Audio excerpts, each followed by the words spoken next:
So today I'm going to talk to you about driver's licenses in Mexico and getting a driver's license. I recently had to renew mine. To get your driver's license, you will go to the Secretaría de Finanzas. Now, it's important to check which one in your area handles the driver's license, because I've discovered that not all Secretaría de Finanzas do the same thing. Now, what you will need, you'll need a copy of your residency card, plus the original residency card. You will need a copy of your Mexican driver's license, plus your regular Mexican driver's license. You will need a copy of your passport page and your original passport. And if you are applying for a Mexican driver's license for the first time, you will need your license from whatever country you came from and a photocopy of that license. We went down to the Secretaría de Finanzas here in San Luis Potosí.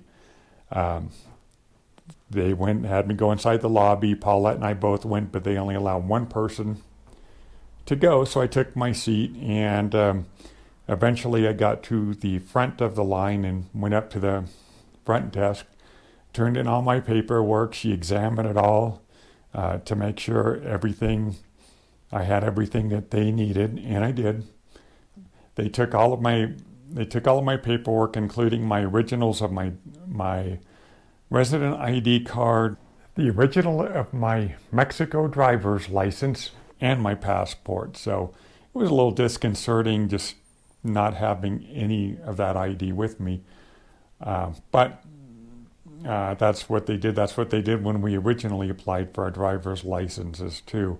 The only difference is that on my original driver's license, it was a South Dakota license, and they took that. They handed it back to. Now, she did ask me also if I wanted a 1, 2, 3, or 4-year driver's license, and the price went up for each year that you added on. So I asked for a 4-year driver's license, which came to 2,600 pesos, about 100 and probably 35 to 40 US dollars. Now, because I was over 60 years old, they reduced the 2,600 peso fee down to 1,600 pesos, which is going to be about 135 US dollars roughly. She told me to go wait off to the side, which really I was just waiting off to the side to get in line again to pay for this. I went and I waited around for quite a while to be called up to the next window where I paid my fee, and then I was given a questionnaire that I had to fill out, all in Spanish of course, but it was basically asking my full name, my address, if the address I was listing was my permanent address, my spouse's name, her full name, and then I had to sign and print my name at the bottom of the document and swear that everything on the document was true. So I filled that paperwork out, turned it in, waited for my name to be called again. So once it was called, I went up and paid, and then after that I waited in a third line.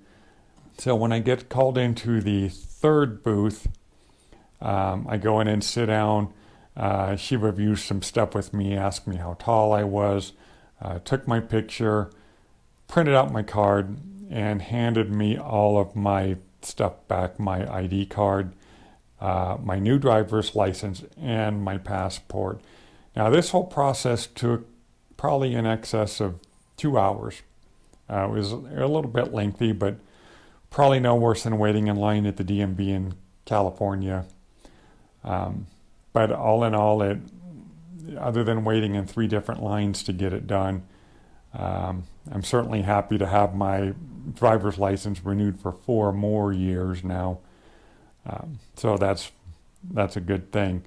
Like I say, the only thing that was different from applying the first time for my original Mexican driver's license was the fact that I had a South Dakota driver's license, which is a valid license to drive in Mexico, but they do take that from you. They did hand it back to me later. Since then, I've actually let that driver's license expire, and so now I only have the Mexican driver's license, which I can still drive in the U.S. on. If you like what we're doing, please consider subscribing. If you have any questions about the driver's license experience, please leave a comment below and I'll be happy to answer them. And thank you for watching.